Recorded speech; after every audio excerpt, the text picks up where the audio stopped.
Salut Pasqua. Quelle joie d'être là dans votre beau paradis.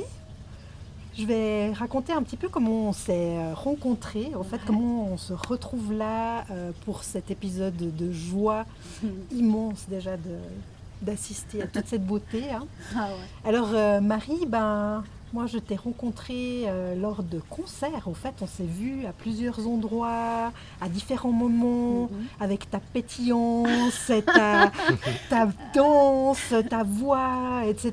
Et puis on a fini par échanger un petit peu. Et j'ai eu envie qu'on discute un petit peu.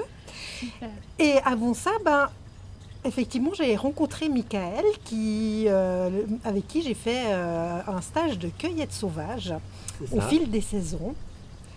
Et c'était génial, au fait, de pouvoir circuler comme ça à différents endroits dans ces prairies, dans ces montagnes, dans ces différents lieux où vraiment la beauté de cette nature nous offre tous ces cadeaux, quoi.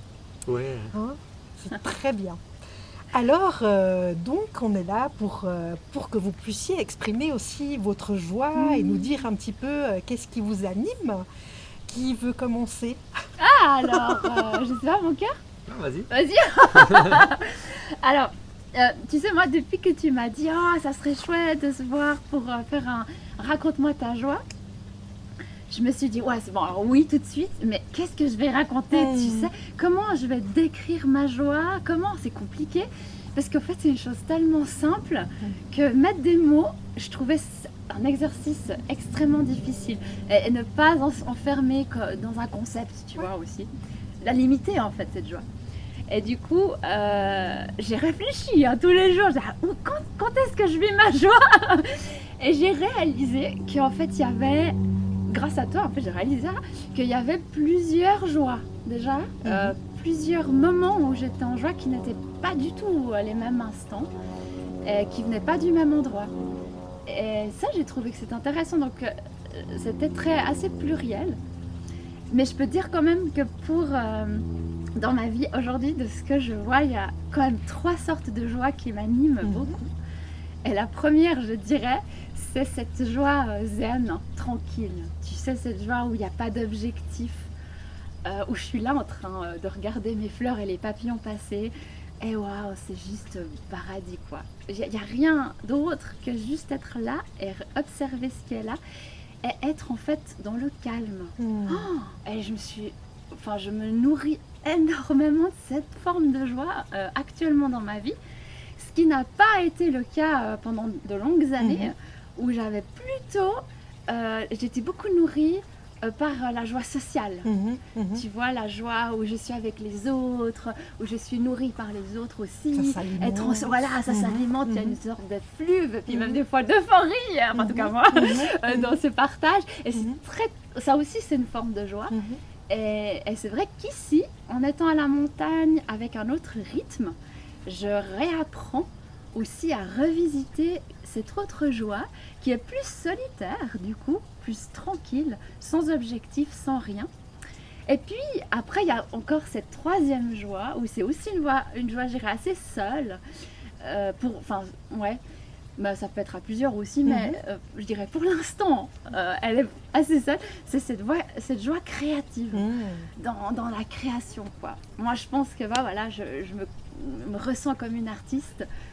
C'est ça que je fais de bien, en tout cas, dans cette vie. Et du coup, ou que j'aime faire. Et puis du coup, je puise ma joie dans ces moments aussi de créativité qui sont une ressource inouïe, tu vois. Aussi ces instants très calmes aussi, qui peuvent des fois être plein d'inspiration et puis de doutes aussi, plein de doutes créatifs, mais qui quand même, la majeure pourcent des cas, c'est cette joie de cette bulle créative. Donc pour moi, ça se passe aussi dans ces 3 aspects, je dirais. Voilà. Super. Et puis pour toi, Michael, alors, ça se manifeste comment, la joie? Pour moi, le thème de la joie, ça n'a pas toujours été un truc facile pour moi. Parce que je suis plutôt de nature réservée, on va dire, plutôt timide. Et je sais que quand j'étais enfant, jusqu'à il n'y a pas si longtemps en fait, euh, je me comparais, on va dire, dans mon entourage, tu vois, avec des amis qui ont cette joie plus démonstrative, plus exubérante. Et puis c'est un peu la... Je crois que c'est un... En tout cas, moi, c'est un peu ça que j'étiquetais comme étant la joie. Enfin, il y en a une, c'est celle qui se montre, celle qui fait rire tout le Elle se monde. voit, en C'est fait. celle qui se voit, Mhm, tu vois. mhm. Et moi, j'avais pas du tout ça. Ou en tout cas, un petit peu, mais c'est pas ce qui prédomine en moi. Mhm. Et du coup, pendant longtemps, mais je me disais, mais ça cloche, comment faire pour être plus là-dedans et tout ça. Il m'a fallu des années, en fait, pour me rendre compte que bah, la mienne, elle est différente, en fait. Mhm. Celle qui prédomine, on va dire. Mhm. Bah, c'est plus cette joie, tu disais, joie zen, ou un Mhm. peu plus, ouais, une joie plus paisible, plus une joie qui peut se vivre par seule, en fait. Mhm. Moi, j'ai toujours eu un peu ce côté de faire les choses par moi-même. Tu vois, je suis parti voyager à vélo dans les Andes. Et puis, tout ça, c'est des choses qui me mettent en joie. L'observation de la nature, la contemplation, euh, le fait de faire du sport aussi, que ce soit en équipe, mais aussi seul. Enfin, tout ça, c'est des choses qui m'ont toujours mis en joie. Mais il m'a fallu du temps pour me rendre compte que elle est tout aussi positive et joyeuse, si on veut, que quelque chose de plus démonstratif. Mhm. Et, et moi, alors Marie m'a pas mal montré le chemin de l'autre. La joie un peu plus démonstrative, d'être plus souriant, enfin, ça me fait aussi beaucoup de bien. Mhm. Mais je sais que c'est tout un chemin pour moi d'aller plus le montrer aux autres, parce que c'est un peu contre nature, tu vois, pour moi. Mhm. Donc tout un aspect de la joie, bah, il y a cet aspect-là où je la vis. Je la vis seule en fait. Et puis il y a donc ça peut être à travers la nature, les plantes sauvages, le fait de faire mes cueillettes, mes explorations. Ça c'est des trucs qui mettent vraiment en joie. Après dans le côté plus du partage, ça va être quand je donne des cours. Mhm. Où là c'est assez facile parce que j'ai un rôle bien défini. Voilà, je suis le prof, tout le monde sait que voilà, on vient pour écouter ce que le prof a à dire. Donc là, c'est facile pour moi. Je suis pas timide quand j'ai le rôle du prof. Et ça, c'est un truc qui me met énormément en joie de pouvoir partager et créer du lien avec les gens, créer un espace où, oui, je partage ce que je sais, mais bah, les gens ont aussi la parole. Et j'apprends énormément. C'est ça qui me plaît beaucoup, qui me met en joie. C'est tout ce que je peux apprendre à travers ces cours. Après, il y a plein d'autres choses, le sport, l'activité physique.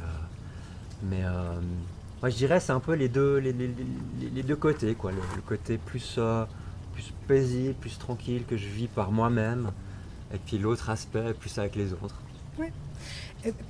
Quand tu dis, bah voilà, j'aime quand je fais le prof et que, bah, voilà, mais c'est aussi parce que tu parles de ce qui te passionne. Ah oui, ouais, oui, bien Qui sûr. fait que ça, Oui. ça anime quelque Oui. chose d'une autre manière, Ouais. j'imagine. Hein. Alors j'ai remarqué que là, je peux être très démonstratif dès que je parle d'un truc qui m'habite, d'une Ouais. passion. Oui. Voilà, là, il n'y a pas de souci. Mhm. Dès qu'il y a moins ça, je suis un peu plus tranquille, quoi. Je suis plus observateur dans les discussions. Ouais, tu te laisses surprendre au fait, des Ouais. fois aussi par Ouais, ce bien qui est sûr. autour. Ouais. Super. Et c'est venu comment en fait cet amour pour la cueillette sauvage? Comment ça a débuté pour toi cette aventure? Alors, très concrètement, c'était pendant un camp scout. Mhm. Donc, c'était un camp où on vivait 2 semaines vraiment en nature. Donc, ça, j'en avais déjà fait pas mal. Mhm. Là, j'étais jeune adulte, j'étais responsable. Puis, il y avait un autre chef, un très bon copain, qui m'a montré du plantain. Donc, c'est une plante hyper commune. Et puis, en fait, je le voyais gratouiller par terre. Et je lui ai demandé ce qu'il faisait. Je pensais qu'il cherchait quelque chose, qu'il avait perdu quelque chose. Puis, il m'a dit, ah non, je cherche une plante pour me mettre sur une petite blessure. Effectivement, c'est une plante cicatrisante, désinfectante, qu'on utilise beaucoup pour les piqûres, les brûlures. Et puis ça, c'était le premier déclic, ce premier partage. Ensuite, j'ai acheté des livres, puis j'ai commencé à apprendre par moi-même. J'ai pas eu de transmission, c'est vraiment venu comme ça. Et puis après, ça m'a pas quitté, j'ai continué à apprendre. Ensuite, je suis aussi passé par l'Uni où j'ai fait beaucoup d'investigations plus dans le lien entre le sol et la végétation. Mais le déclencheur, c'était ça, un Wow. partage. Super, ouais.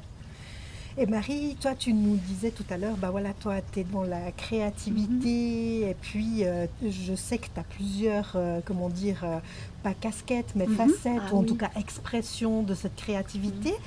J'aimerais beaucoup que tu nous parles un petit peu de ces différentes voix. Ouais.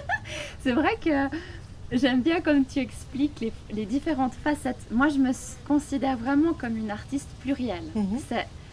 Je peux pas être comme plein d'artistes que j'adore qui font une chose, genre uniquement je suis chanteur ou je suis danseur ou je suis peintre.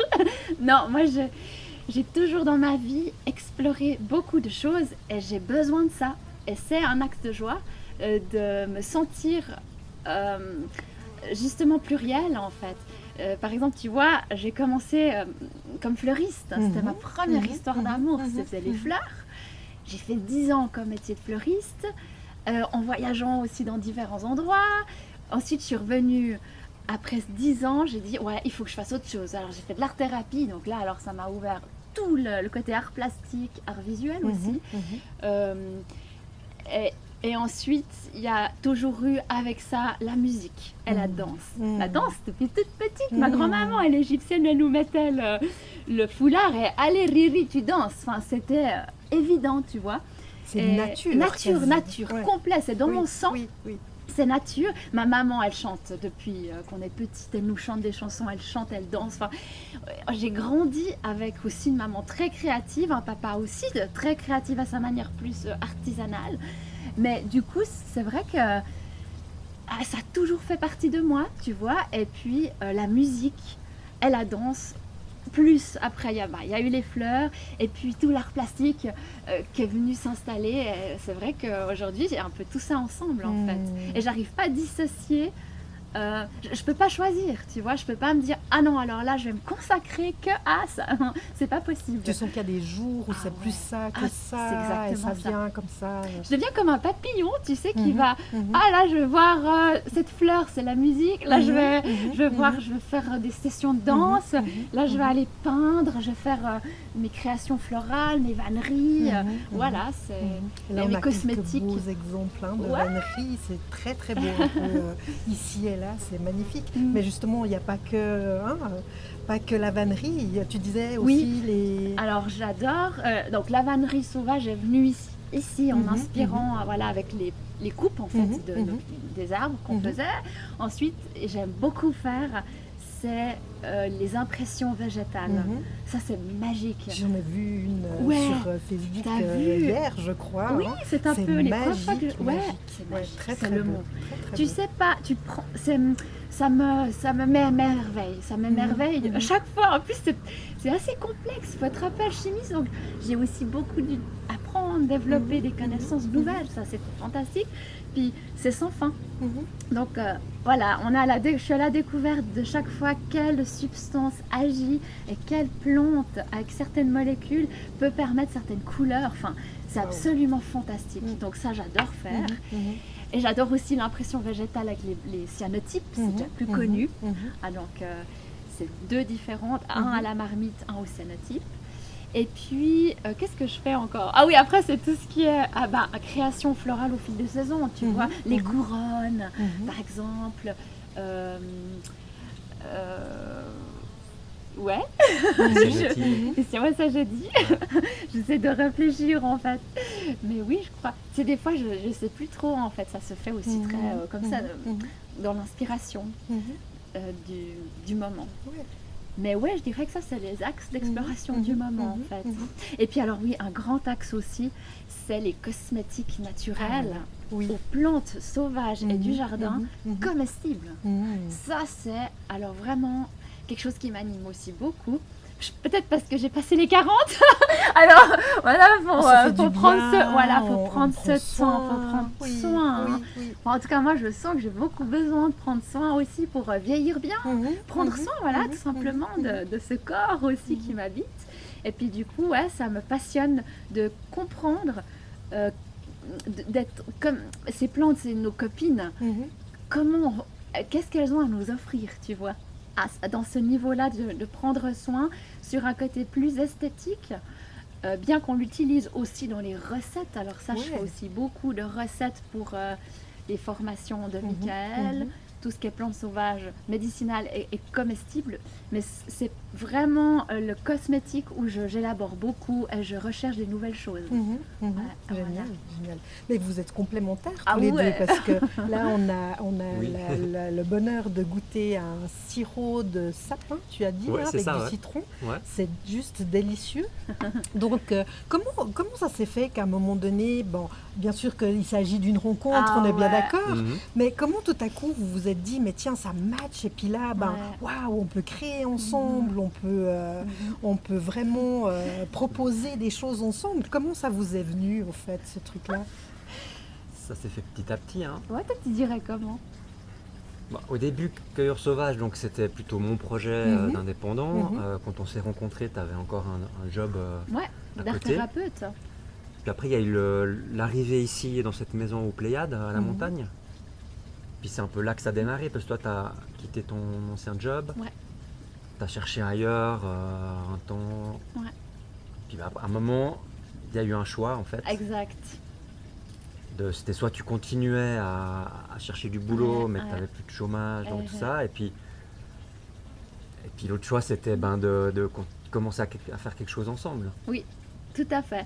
Je sais pas C'était c'est ça, c'est tout à coup il y a eu une ouverture, un changement de vie, le fait de venir ici, et puis c'était l'opportunité de se dire allez, on se met ensemble et on va vivre ce couple aussi dans le travail, être partenaire de travail. Et au fait, ça s'est fait tellement tout seul. Finalement, une fois il a fallu prendre la décision, ok, on y va. Puis ça s'est fait vraiment tout seul parce que comme tu vois, en fait, tout est là en fait. C'est ça, c'est la nature qui Oui. vous suggère aussi des choses, j'imagine, Ouais, justement, tout à au fait. fur et à mesure. Oui, Ah oui, ça on est nous inspiré par inspire. ce qu'il y a autour de chez Ouais, nous. ouais. On est là, on Super. observe, et puis Ah ouais. ça nous donne des idées en fait. Moi, j'aurais jamais fait des cosmétiques naturels si je n'avais pas été ici avec Oui. un jardin. Jamais, jamais, Mhm. c'est sûr. Et non plus les teintures végétales. Mais même ça, en fait, ça, il faut avoir des branches. Enfin, tu vois, tu vas les chercher où? Donc tout ça, c'est grâce à cette nature dans laquelle on est immergé que l'inspiration, elle vient. Et aussi, justement, dans cette joie silencieuse. Tu sais, de l'inspiration, ouais. De dire ah tiens, je vais aller faire le tour, puis d'un coup ah je regarde ces branches, ah tiens je pourrais faire quelque chose avec, ah puis cette fleur ah tiens celle-ci elle m'inspire quelque chose, d'un coup il y a une rencontre tu vois avec un végétaux et là il se passe dans ces moments de contemplation presque, c'est vraiment chouette quoi. Donc ça peut être pour les cosmétiques, ça peut être pour justement la cuisine, Oui. ça peut être peut-être, je sais pas, pour les cours aussi, où tout à coup tu découvres quelque chose de nouveau ou sur laquelle tu n'es pas allé intensément pendant un certain temps, ça peut arriver ça, ou tout à coup tu t'approfondis. Ouais, bien sûr, ouais. Tu dis de ce que je trouve ici. Oui, hein. de ce que tu trouves Ouais, là. non, c'est clairement, oui. Mhm. Tout ce qu'on observe et puis qui est neuf. Enfin, en gros, c'est vrai que depuis que je suis arrivé ici, j'ai doublé mes explorations et mes connaissances sur des plantes que je connaissais depuis plus de 10 ans. Parce que c'est pas pareil de l'avoir sous le nez tout le temps et de pouvoir vraiment l'avoir depuis la jeune plantule jusqu'à toute sèche que de devoir s'extraire, prendre la voiture, s'extraire de la ville donc pour aller la rencontrer. Et là, c'est beaucoup plus simple, ce qui fait que d'un coup je dis ah il y a une idée, on peut aller checker, on peut aller prendre, on peut aller tester, s'amuser avec. Ouais, génial. Donc ça ouvre plein d'idées et puis du coup tout ça après ça finit dans les cours quoi. Ça c'est la finalité, mais c'est vrai que c'est un terrain de jeu en fait ici pour nous. Puis vous vous en parlez en fait de Ah oui, justement ouais. la découverte, regarde, etc. On n'arrête pas, Ouais, c'est notre génial. quotidien. On fait que ça, enfin Bah oui. on fait que ça, mais on n'arrête pas. Puis on est sur deux axes différents, donc c'est tellement enrichissant. Par exemple, un exemple, je lui dis ah pour mes teintures végétales, j'aurais besoin d'une plante à tanin. Tu sais, toi, parce que c'est très bien les plantes à tanin pour les médicinales, tu vois, par exemple. Oui, alors il y a celle-ci, celle-ci, celle-ci. Ah ouais, attends, je te... Puis on regarde ensemble, tu vois. Donc, je questionne, il me donne les réponses, Génial. j'explore, et vice-versa. C'est sans arrêt. Ouais, je crois qu'on a un trio entre la Mais nature, ouais, toi et moi. génial. C'est fantastique. Ouais, quoi. une belle synergie. Ouais, Quoi. vraiment. Ce qui est génial, c'est que moi j'apprends énormément, en fait même à travers les éco-prints et toutes ces justement, tout ce que tu explores comme plantes tinctorales, en fait c'est toujours les mêmes, hein. Les comestibles, les médicinales, les tinctorales, enfin c'est un peu toujours les mêmes plantes, mais du coup le fait de les observer sur d'autres axes, ça complète le tableau de la plante, tu vois. Génial. Et c'est hyper intéressant C'est parce vaste, que hein. Wow. ça donne des points de vue, des idées que moi j'aurais jamais imaginé, tu vois, utiliser de telle ou telle manière ou d'aller creuser tel aspect de cette plante. Ouais, ça ouvre des horizons. Ah, tout mais plein, ouais, quoi, en complètement. fait. C'est génial. Puis, tu vois, justement, en fait, souvent, on doit aussi se foutre la paix. Tu sais ce que je veux De dire? rien, quoi. De rien. De là, bon, là, plus stop. Silence. Rien, silence. Exactement. Parce qu'il y a tellement. C'est sans fin. Voilà, c'est sans limite, quoi. C'est fantastique, ouais.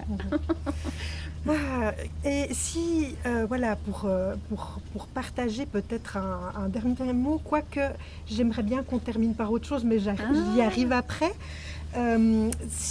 Pour exprimer quelque chose que vous auriez envie de partager aux personnes qui nous regardent, de ce qui vous vient là maintenant, par rapport peut-être à cette nature, par rapport à ce qui vous inspire, par rapport à ce qui vous anime et ce que vous avez envie vraiment du fond du cœur d'exprimer, ce serait quoi? Même ça peut être un mot, hein, ça peut être tout simple. Mais par rapport aussi à le centre, c'est cette joie aussi qui nous anime. Nous, c'est par la nature entre autres, mais aussi avec nous-mêmes surtout. Enfin, bon, je réponds puisque je suis... Je dirais pour moi, la nature, c'est cette grande sagesse au fait dans laquelle je peux me reposer. Et je pense que moi en tout cas comment je peux vivre ma joie, c'est par l'apaisement. Et j'ai besoin d'un cadre qui soit aimant, enfin tranquille. Et je sens vraiment que la nature peut m'aider à trouver ce chemin d'apaisement. Après, je pense que c'est pas seulement ça. Je pense qu'il y a aussi beaucoup la façon dont mes pensées font leurs histoires. Ça, c'est sûr aussi, comment je me sens dans cette nature. Si j'arrive à... Enfin là, je vois que c'est pas parce que je suis dans un lieu comme ça que je peux être en paix ou forcément toujours en joie. Donc, pour moi, en fait, c'est vraiment cette humilité que la nature m'amène aussi de revenir sans arrêt au centre en fait de moi-même, tu vois, de me dire ok là, qu'est-ce que je ressens et comment je peux apaiser en moi soit des pensées, des émotions. Et la nature, elle est une consolatrice si tu veux. Mais voilà, je pense que ça me... Je pense qu'en fait, la paisibilité, c'est un grand chemin d'humilité. Et je pense que la nature m'inspire, enfin je sais que la nature m'inspire beaucoup à ce niveau-là. C'est comme si elle vient montrer. Elle vient montrer, les choses simples, les choses calmes, et puis me faire revenir à moi-même en fait. Tu vois, voilà, donc je dirais ça. C'est beau. Et pour toi, Michael? Bah écoute, moi ce que j'aurais envie de dire, c'est simplement que je souhaite aux gens qui nous écoutent la possibilité de trouver leur axe, leur propre joie, qui est... Enfin, il n'y a pas une joie, je pense qu'il y a des joies, il y en a des millions, et puis voilà, et puis ça s'exprime de différentes manières, et que chacun puisse se trouver cet axe qui est déjà l'axe principal pour chacun, qui est différent, et puis se construire autour de ça, et puis voilà, nous, c'est à travers ce lieu, à travers la nature, et pour chacun, ce sera à travers autre chose, et je leur souhaite de pouvoir le trouver, et puis le développer, et puis que déjà l'infuser en eux, puis qu'après je pense que la joie, qu'elle soit plutôt démonstrative ou pas, ou plus paisible, dans tous les cas en fait elle émane quelque chose autour de soi, si on peut la cultiver en fait. Ouais. Magnifique, merci beaucoup. Merci Marie, à toi. il y a un petit un petit qui n'est pas si petit que ça, une voix justement, qui est ta voix. Oui. Est-ce que tu voudrais bien nous offrir un petit chansson de joie ou de ce que tu veux, comme ça, dans le spontané, pour terminer et pour honorer au fait ce moment et honorer ce lieu? Avec joie. Et merci vraiment infiniment à tous les deux pour ce moment précieux et vraiment c'est de l'or. Merci infiniment. Merci à toi, Pascal. de partager ces moments tout simples aussi, d'humanité, autour d'un petit verre tranquille. Et c'est vrai que ça fait beaucoup de bien. Merci. Alors, il y a une chanson, la dernière de mon album, qui s'appelle Chrysalide, et ça s'appelle Envol. Et c'est, tu vois, justement, juste pour illustrer, quand t'es pas en joie, quoi, parce que c'est la joie, en fait, c'est facile, mais qu'est-ce que tu fais pour aller la chercher? Il y a toute cette traversée du désert, quoi, des fois, hein, les impuissances, les doutes, les crises, les chambardements, comme le cocon du papillon qui vit un chambardement total, et puis tout à coup, cette chenille qui devient un papillon. Et il y a cette idée de cette crise qui devient un papillon.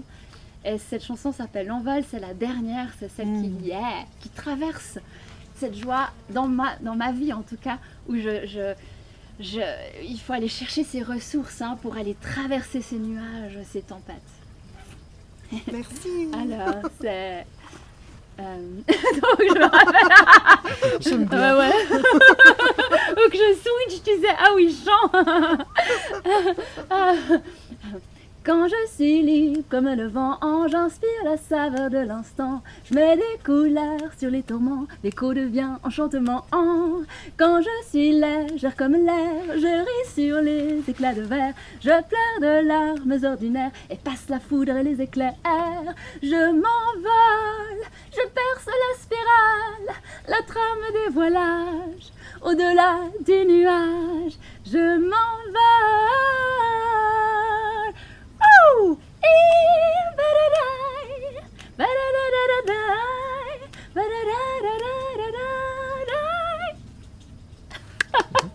Merci beaucoup.